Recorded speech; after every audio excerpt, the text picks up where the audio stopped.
عما يتساءلون عن النبأ العظيم الذي هم فيه مختلفون كلا سيعلمون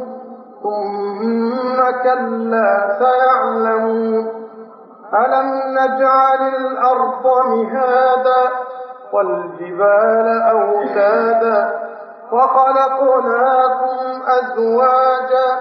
وجعلنا نومكم سباتا وجعلنا الليل لباسا وجعلنا النهار معاشا وبنينا فوقكم سبعا شدادا وجعلنا سراجا وهاجا وأنزلنا من المعصرات ماء ثجاجا لنخرج به حبا ونباتا وجنات ألفافا إن يوم الفصل كان ميقاتا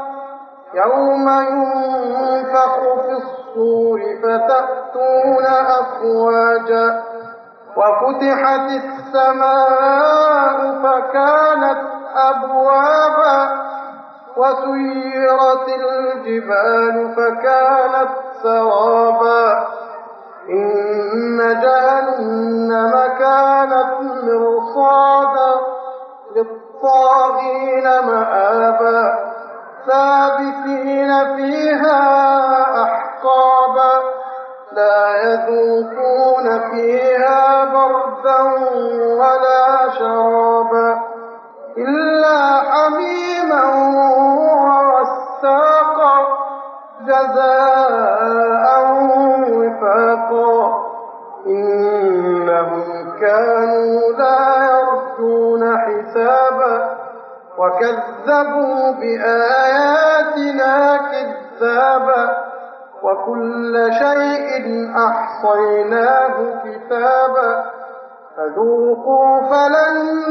نزيدكم إلا عذابا إن للمتقين مفازا حدائق وأعنابا وكواعب أترابا وكأسا دهاقا لا يسمعون فيها لغوا ولا كذابا جزاء من ربك عطاء حسابا رب السماوات والأرض وما بينهما الرحمن